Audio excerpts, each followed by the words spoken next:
The stars had been dying for 3,000 years, not the stars themselves, but the light of civilization that burned around them. One by one, the great empires of the galaxy had fallen silent. Their cities became tombs, their ships became debris, their people became slaves, or worse. The Velkari Dominion had done this. They came from the dark spaces between galaxies, their crystalline ships cutting through space like knives through flesh. No one knew what they truly wanted. They did not negotiate. They did not explain. They simply consumed everything in their path. 17 civilizations had fallen to them.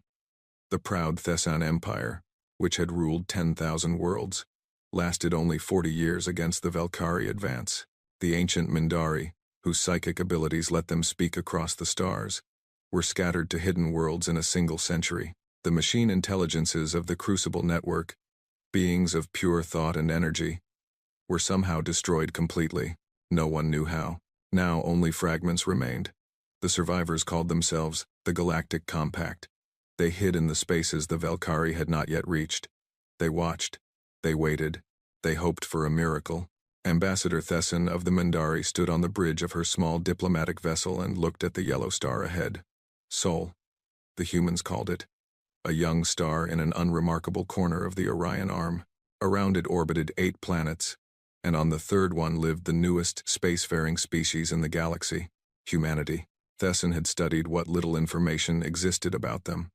They had achieved faster than light travel only 200 years ago. They had sent a few exploration ships to nearby systems, established a handful of small colonies, and then stopped. They had pulled back to their home system and gone quiet. The Compact had largely ignored them. What could such a young species offer? They were children playing in the shallows while monsters swam in the deep. When the Velkari finally noticed them, they would be swept away like all the others. But the Velkari had noticed them now. Their scouts had been seen in the systems near human space. Their invasion fleet was gathering. In perhaps 2 years, maybe less, humanity would face the same fate as every other species in the galaxy. Thessan's mission was simple: warn them, offer evacuation to the refugee worlds, save as many as possible. It was the least the Compact could do for the doomed. Her ship entered the Sol system and was immediately surrounded by human vessels. This surprised her. The ships were not what she expected. They were large, heavily armed, and moved with a precision that spoke of long practice. Their designs were unlike anything in her database. A voice came through her communication system. It was calm and professional. Mindari vessel, you have entered Terran space. State your purpose. I am Ambassador Thessan of the Galactic Compact. I come with urgent news for your leaders. The Velkari Dominion threatens your species with extinction. There was a pause. Then, proceed to Earth. You will be escorted. The journey to the human homeworld took 6 hours. Thessan spent the time observing everything she could. What she saw disturbed her. The asteroid belt between the 4th and 5th planets was not empty. It was filled with structures.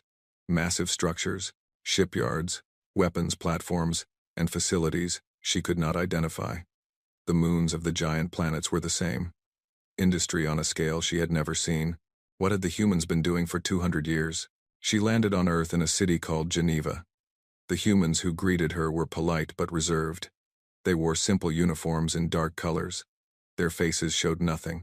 They led her to a building of glass and steel and into a room where a single man waited. Fleet Admiral Marcus Chen was old by human standards. His hair was gray and his face was lined with age, but his eyes were sharp and clear. He sat behind a simple desk and gestured for Thessan to sit across from him. Ambassador, he said, welcome to Earth. I understand you have information about the Velkari. Thessan activated her holographic projector. Images of Velkari ships filled the air. Images of destroyed worlds. Images of the dead.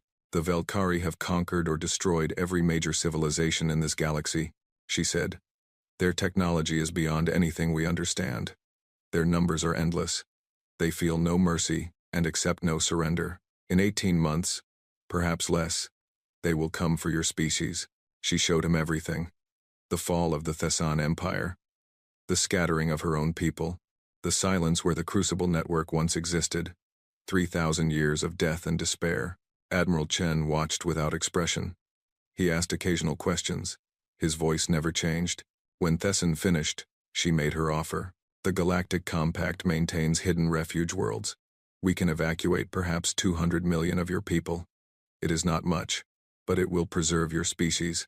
Some part of humanity will survive. She expected shock. She expected grief.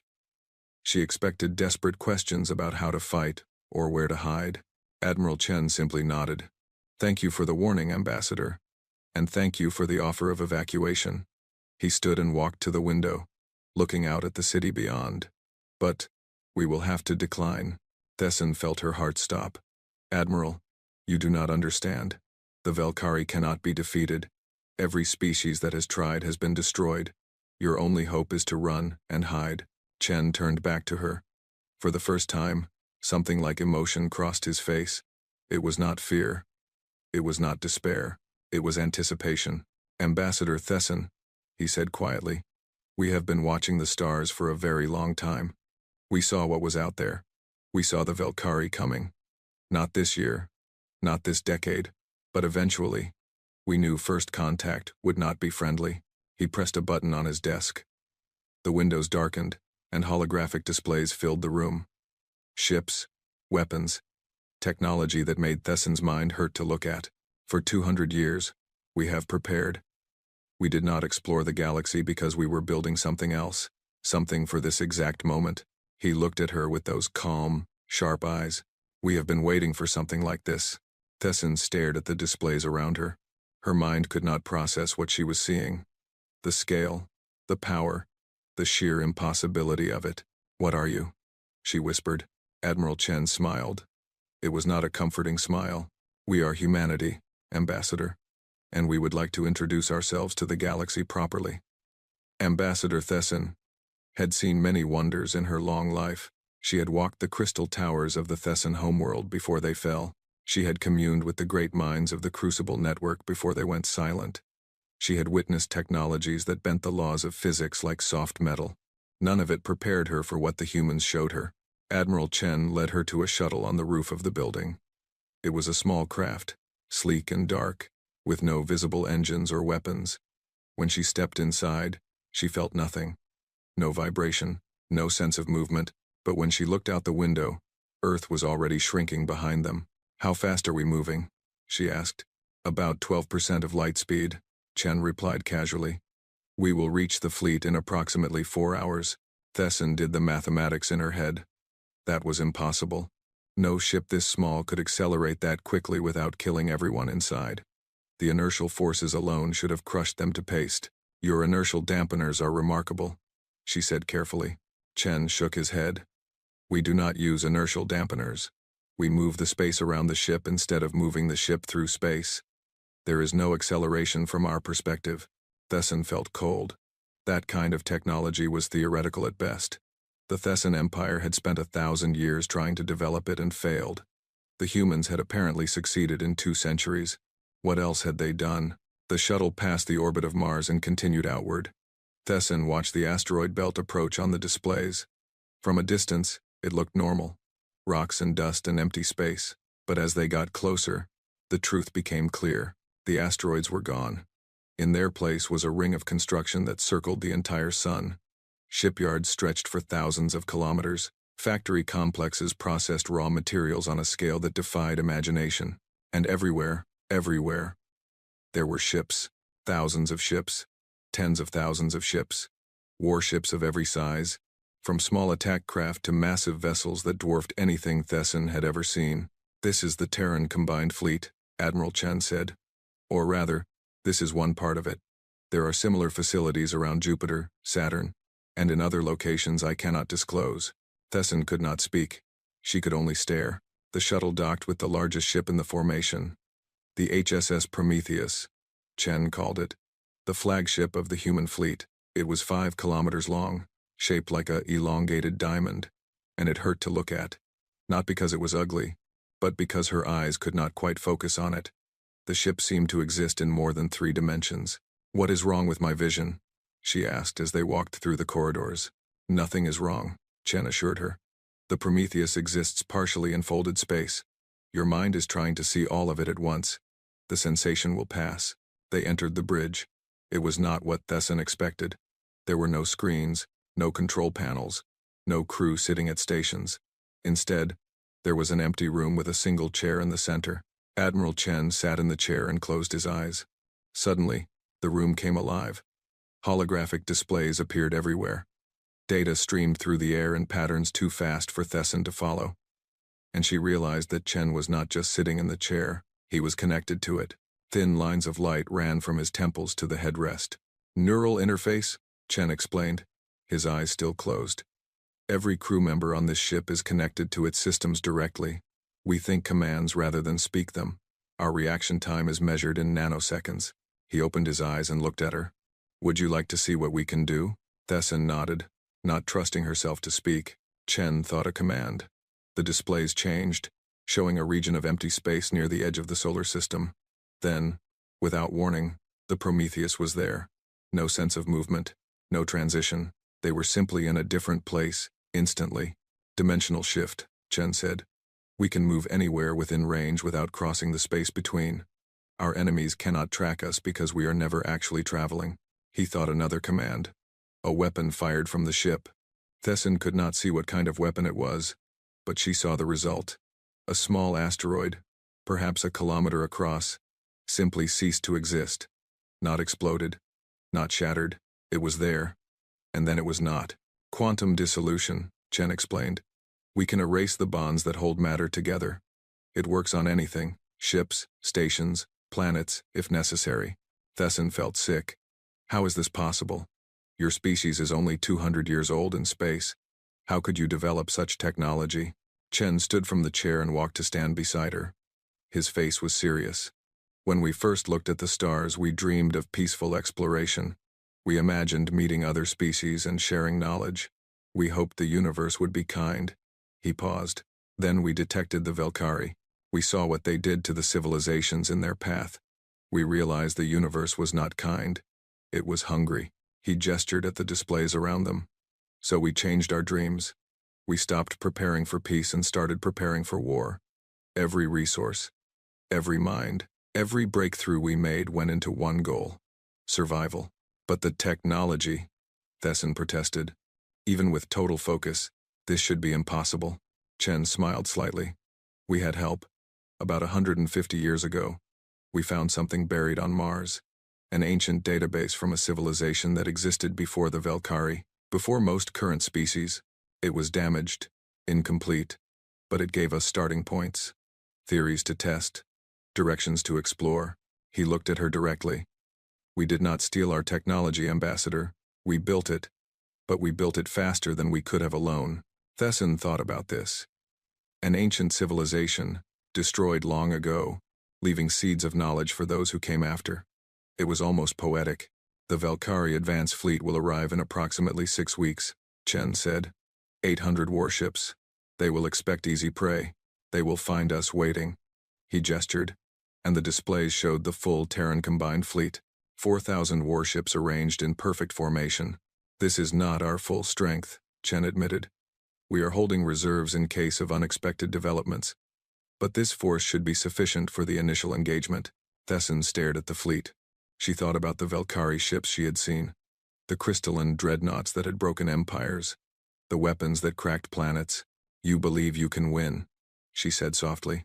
Admiral Chen turned to face her. His expression was calm, confident, and absolutely certain. Ambassador, I do not believe we can win. I know we will win. The only question is how long it takes and how much of the enemy we need to destroy before the rest. Understand that the galaxy has changed. He sat back in the command chair and connected to the ship once more. You are welcome to stay and observe. In 6 weeks, you will see something that has not happened in 3,000 years. What is that? Thesson asked. Chen smiled that unsettling smile again. You will see the Velkari lose. The Velkari advance fleet entered the Sol system like a swarm of hungry insects. 800 crystalline warships emerged from faster-than-light travel at the edge of human space. They spread out in perfect formation, their faceted hulls catching the light of the distant sun and scattering it like diamonds. Archon Zirveth stood on the command platform of his flagship, the Eternal Hunger. He was ancient by any standard, having lived for over 4,000 years. He had personally overseen the destruction of 7 civilizations. He had watched worlds burn and species beg for mercy that never came. This would be another conquest. Another feast for the Dominion. The humans were young and weak, barely worth noticing. His scouts had reported primitive ships and limited defenses. This would be over in days. Supreme Commander, one of his subordinates reported. We have detected enemy vessels. Approximately 4,000 ships in formation near the fourth planet. Zirveth made a sound of contempt. 4,000 ships against 800 Valkyrie warships was not enough. It was never enough. The mathematics of war had always favored the Dominion. Advance, he commanded. Standard conquest pattern. Destroy their fleet, then proceed to their homeworld. The Valkyrie fleet moved inward. Zirveth watched the human vessels on his displays. They were not retreating. They were not spreading out to avoid destruction. They simply waited in perfect formation, as if they wanted to be destroyed all at once. Foolish. Every species made the same mistake the first time. They thought numbers and courage could overcome the Valkyrie. They thought they could win because they wanted to live. They never understood that wanting was not enough. Weapons range in 3 minutes, his subordinate announced. Zirveth prepared his attack orders. He would destroy the human fleet in a single, overwhelming strike. He would leave no survivors, no witnesses. The displays flickered. When they stabilized, half of the human fleet had vanished. Report, Zirveth demanded. Unknown, Supreme Commander. The enemy vessels simply disappeared. Our sensors cannot locate them. Before Zirveth could respond, the displays flickered again. Now the human ships were everywhere. They had spread throughout his formation, appearing in the spaces between his vessels. They were above him, below him, surrounding him on all sides, and they were impossibly close. Ambassador Thesson watched from the bridge of the Prometheus. Her hearts were pounding so hard she thought they might burst. She had never seen anything like this. The human fleet had not moved in any conventional sense. They had simply existed in one location and then existed in another. No travel time, no warning. One moment they were a distant formation. The next they were inside the Valkyrie fleet itself. Admiral Chen sat in his command chair. His eyes closed. His mind connected to every ship in the fleet. His face showed no emotion. His voice was calm. All vessels report ready, he said softly. Execute Protocol Omega. The battle lasted 93 seconds. Thesson watched the Valkyrie ships die. They did not explode. They did not break apart. They simply ceased to exist, one after another, like candles being blown out by an invisible wind. The crystalline hulls that had shrugged off the weapons of 17 civilizations offered no resistance at all. The human weapons were beyond anything in her experience. She saw dimensional rifts tear ships apart from the inside, collapsing them into spaces too small to exist. She saw gravity weapons crush vessels into tiny points of compressed matter. She saw beams of pure entropy that aged ships into dust in microseconds. The Valkyrie tried to fight back. Their weapons fired desperately in all directions, but there was nothing to hit. The human ships flickered and shifted, existing in multiple places at once, never staying still long enough to target. Valkyrie weapons passed through empty space where enemies had been moments before. It was not a battle. It was an execution. Archon Zirveth watched his fleet die and felt something he had not experienced in 4,000 years. Fear. His flagship shook as nearby vessels were destroyed. The Eternal Hunger was one of the most powerful warships in the Dominion, equipped with weapons that had cracked planets. It should have been invincible. A human ship appeared directly in front of him. It was smaller than his vessel, perhaps a quarter of the size. It should have been insignificant. A beam of light reached out from the human ship. Zirveth did not see what happened next, because the beam erased him from existence before his brain could process the image. The Eternal Hunger followed a microsecond later, its crystalline structure dissolving into nothing. 93 seconds after the battle began, it was over. 800 Valkyrie warships had become debris and dust. The human fleet had not lost a single vessel. They had not even taken significant damage. Thesson realized she was crying. She did not know when she had started. The tears flowed down her face and she made no effort to stop them. 3,000 years of terror had ended in less than 2 minutes. Admiral Chen opened his eyes and disconnected from the ship. He looked tired, she realized.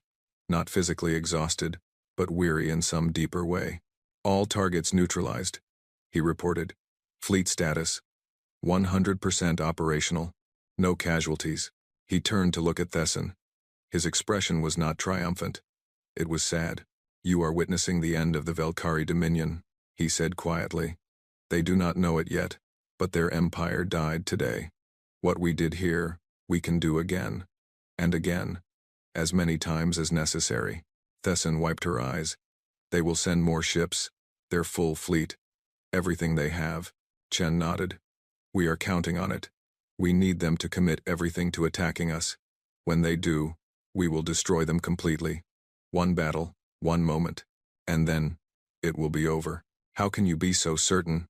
Chen stood from his chair and walked to stand beside her. Together, they looked at the debris field that had been the Velkari advance fleet. "Because we have been preparing for this for 200 years, he said.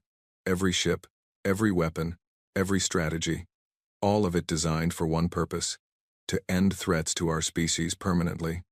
We did not build a military, Ambassador. We built a solution." He turned to face her directly. "The Velkari have never faced a species like us. They have conquered civilizations that fought to survive. We are different. We did not prepare to survive. We prepared to win. And we will win. Because we refuse to accept any other outcome." Thesson looked at this strange, terrifying species that had emerged from obscurity to reshape the galaxy. She thought about the civilizations that had fallen to the Velkari, the trillions who had died, the cultures that had been lost forever. "Why did you wait?" she asked. "You could have saved so many. Why did you stay hidden?" Chen was silent for a long moment. When he spoke, his voice was heavy with something that might have been regret. "We were not sure we could control what we had become. Power like this is dangerous. We needed to be certain we would use it correctly." He paused. "We are still not certain, but the time for waiting is over." He returned to his command chair. "The Velkari will come with everything they have, and when they do, we will be waiting." Thesson nodded slowly. She understood now. Humanity had not been hiding from the galaxy. They had been preparing to change it forever, and in 93 seconds, they had proven they could. The message reached the Velkari homeworld like a disease spreading through a body. 800 warships destroyed. The advance fleet annihilated. Archon Zervith, the greatest military commander in Dominion history, erased from existence, and it had taken less than 2 minutes. The Dominion Council gathered in the crystalline halls of the Eternal Palace. These were the oldest and most powerful of the Velkari, beings who had lived for tens of thousands of years. They had never known defeat. They had never experienced fear. Now they felt both. "This is impossible," the High Archon declared. His voice echoed through the chamber. "No species could destroy our fleet so quickly. There must be an error in the reports." "There is no error," another council member replied. The displays showed the recorded transmissions from the battle, captured by long-range sensors before the ships were destroyed. "The humans possess weapons beyond our understanding. Our ships could not target them. Our defenses could not stop them." The council watched the recording in silence. They saw their warships vanish like smoke in the wind. They saw the crystalline hulls that had conquered galaxies dissolve into nothing. They saw 4,000 years of military supremacy end in 93 seconds. "What do we do?" someone asked. The voice was small and uncertain. It was a voice that had never been heard in this chamber before. The High Archon stood. He was the oldest of them all, the one who remembered the beginning of the Dominion's expansion. He had watched 17 civilizations fall. He had drunk the life force of countless worlds. He would not watch his own species fall to primitives. "We do what we have always done," he said. "We destroy them. We gather every ship in the Dominion, every warrior, every weapon. We descend upon their world with such overwhelming force that nothing can survive." They defeated 800 ships. "Let them try to defeat 40,000. The council murmured in agreement. Yes, this was the answer. The humans had surprised them. Nothing more. With the full might of the Dominion, they would be crushed like every other species before them. Orders went out across the Empire. Ships abandoned their conquest of distant worlds. Fleets that had been scattered across the galaxy began the journey to the mustering point. The Velkari were gathering for war. 3 weeks later, the largest armada in the history of the galaxy assembled near the human solar system. 40,000 crystalline warships stretched across the void like a wall of death. The light of distant stars reflected off their hulls, creating a curtain of brilliant, terrible beauty. The High Archon himself commanded the fleet from the Great Devourer, the largest warship ever built. It was 20 kilometers long, bristling with weapons that could crack planets and drain stars. It had never been defeated. It had never even been damaged. Today, it would lead the Valkyrie to final victory. "The human fleet has been detected," a subordinate reported. "Same position as before. Same number of ships, 4,000. The High Archon felt contempt rise in his ancient heart. The humans had not even tried to gather more forces. They thought their tricks would work again. They thought 40,000 ships could be destroyed as easily as 800. They were wrong. "All ships advance," he commanded. "Show no mercy. Leave nothing alive." The Valkyrie armada moved forward like a tidal wave of crystal and light. 40,000 ships against 4,000, 10-to-1 odds. It should have been enough to guarantee victory. It was not. Ambassador Thessin stood on the bridge of the Prometheus and watched the Valkyrie fleet approach. Her hands were shaking. The displays showed more enemy ships than she had ever seen in one place. The combined firepower of that armada could destroy solar systems. "They brought everything," she whispered. "Their entire fleet." Admiral Chen sat in his command chair, connected to the ship and the fleet beyond. His eyes were closed, but his voice was calm. "Good. This will be cleaner." "Cleaner? There are 40,000 ships out there." Chen opened his eyes and looked at her. There was no fear in his gaze. There was no uncertainty. There was only the absolute confidence of someone who knew exactly what was about to happen. "Ambassador, we designed our fleet to fight exactly this battle. Every weapon, every ship, every strategy was built for this moment. The Valkyrie think numbers matter. They are about to learn otherwise." He closed his eyes again and sent his commands across the fleet. "All vessels, execute protocol, Omega Prime. Full deployment." The human fleet did not wait for the Valkyrie to reach them. They flickered out of existence and reappeared throughout the enemy formation, just as they had before. But this time, something was different. This time, each human ship seemed to exist in multiple places at once. The displays showed 4,000 human vessels, occupying 40,000 positions simultaneously. The Valkyrie targeting systems went insane. They could not track enemies that existed in quantum superposition. They could not aim at targets that were everywhere and nowhere at once. And then the humans fired. Thessin watched the battle unfold and realized she was witnessing something that would never happen again. The Valkyrie fleet was not being defeated. It was being erased. Ships vanished by the 100, then by the 1,000. The crystalline hulls that had terrified the galaxy for millennia were dissolved, crushed, torn apart by forces that should not exist. The Great Devourer tried to retreat. The High Archon, for the first time in his endless life, ordered a withdrawal.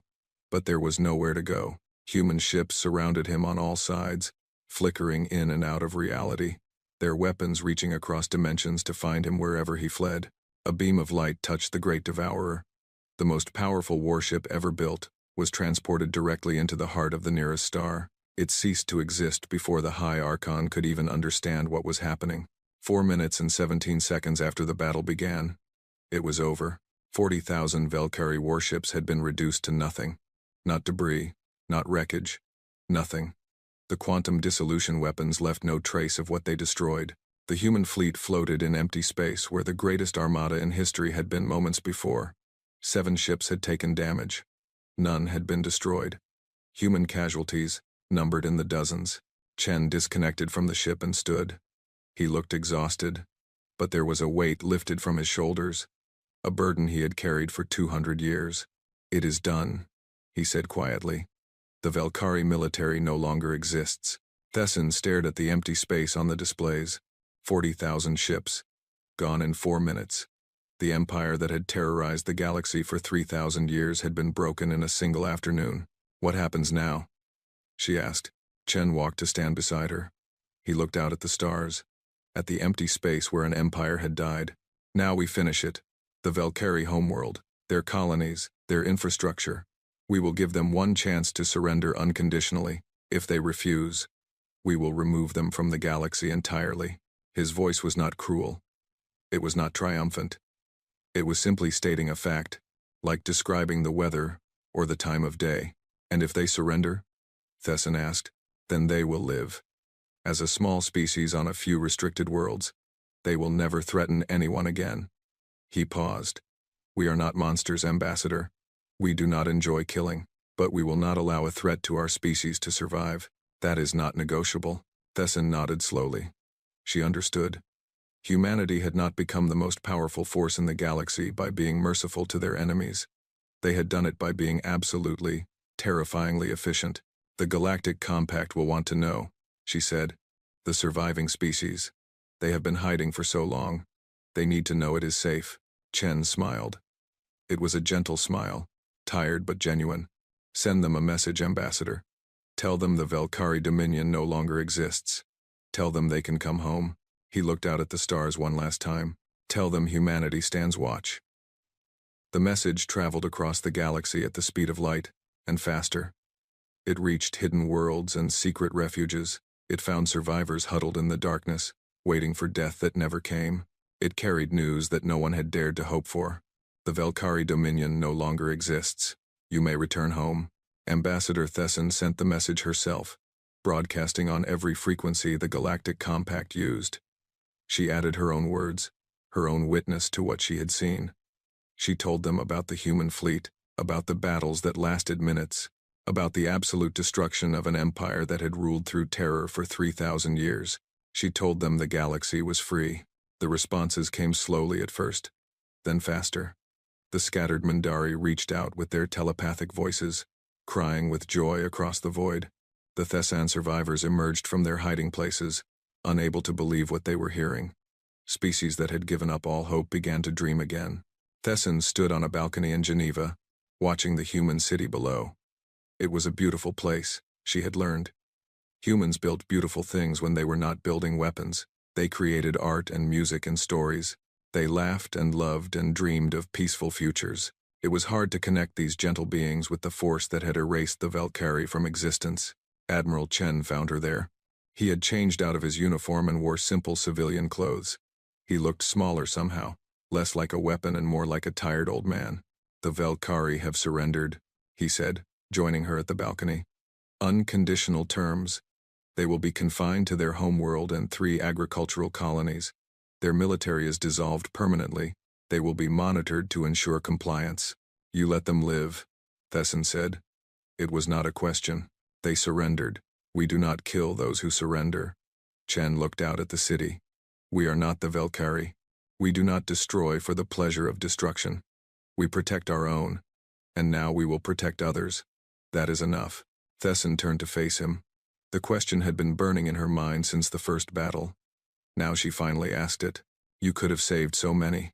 The 17 civilizations that fell. The trillions who died. If you had acted earlier, they might still exist. Why did you wait? Chen was silent for a long time. When he spoke, his voice was heavy with something old and painful. We were afraid of ourselves. Thesson did not understand. Afraid? You are the most powerful force in the galaxy. What could you possibly fear? That is exactly what we feared. Chen sat down on a bench, suddenly looking every one of his years. 200 years ago, we realized we could build weapons beyond imagination. We could make ourselves the masters of everything. And we looked at human history, at all the terrible things we had done to each other, and we wondered, what would we become with that kind of power? He looked at his hands. We built the fleet. We prepared for war, but we also built safeguards. We trained our people not just to fight, but to know when to stop fighting. We created laws and limits. We tried to become worthy of the power we were creating. And are you worthy? Thesson asked quietly. Chen smiled sadly. I do not know. I hope so. I pray so. But I cannot be certain. No one can be certain of something like that. He looked up at her. All I know is that we chose to use our power to save others instead of conquer them. We chose to end the Velkari threat forever instead of becoming the new threat. Whether that makes us worthy, that is for history to judge. Thesson thought about this. She thought about the empires that had risen and fallen throughout galactic history. She thought about the Velkari, who had used their power to consume everything in their path. And she thought about the humans, who had built the greatest military force in existence and used it to set the galaxy free. What will you do now? She asked. Chen stood and walked back to the balcony. The sun was setting over Geneva, painting the sky in shades of gold and red. We will go home, he said. The fleet will return to its hidden ports. Our soldiers will become civilians again. We will build and create and live the peaceful lives we always wanted. And if another threat emerges, then we will be ready. Chen's voice was firm. We will always be ready. But we will not seek out enemies. We will not conquer or dominate. We will simply exist, watching the stars, protecting those who cannot protect themselves. He turned to face her one last time. The Galactic Compact is welcome to rebuild. The surviving species can reclaim their homeworlds. We will help if they want our help. We will leave them alone if they prefer. The choice is theirs. That is remarkably generous for a species that could rule everything. Chen shook his head. Power is not about ruling, Ambassador. It is about protecting. We have the power to protect the entire galaxy. That is what we will do. Nothing more, nothing less. 6 months later, Thesson returned to her people. The Mindari were rebuilding on their ancestral worlds, their telepathic songs filling the void once more. The Thesson survivors were emerging from their refuges, planting flags on planets they had abandoned millennia ago. Everywhere she looked, the galaxy was coming back to life. But there was one difference from the old days. One change that no one could ignore. Humanity was watching, not conquering, not demanding tribute, not threatening violence, just watching. Their ships patrolled the borders of civilized space, silent guardians against any future threat. Their diplomats offered friendship and trade to anyone who wanted it. Their scientists shared knowledge freely with any species that asked. They had become protectors of a galaxy they could have easily owned. Thesson often thought about her conversations with Admiral Chen. She thought about the fear he had described, the worry that humanity might become as terrible as the enemies they had destroyed. She thought about the choice they had made, to use their impossible power for protection instead of conquest. And she thought about the question that haunted every ambassador, every leader, every being in the galaxy. What would happen if humanity ever changed their minds? The answer, she finally realized, was that it did not matter. Humanity could have enslaved them all. They could have demanded worship and tribute. They could have become the new Valkyrie. Only worse, they had chosen not to. That choice, made freely by beings with the power to destroy everything, was worth more than any guarantee. It was proof that strength did not have to mean cruelty, that power did not have to corrupt, that even in a universe of darkness and terror, some species could choose to be kind. On a small planet circling an ordinary yellow star, Admiral Marcus Chen retired to a house overlooking an ocean. He spent his days reading books and growing vegetables in a small garden. He never spoke of the battles he had won or the empire he had destroyed, but every night he looked up at the stars. And somewhere out there, the greatest battle fleet in history waited in silence, ready to defend a galaxy that had finally learned what humanity truly was. Not conquerors, not destroyers, not tyrants, guardians. And for the first time in 3,000 years, children across the galaxy grew up without fear. They looked at the stars and saw not hunger and death, but wonder and possibility. They knew that somewhere out there, humanity was watching over them. The darkness between the stars was no longer empty. It was full of hope, and that was humanity's greatest victory of all.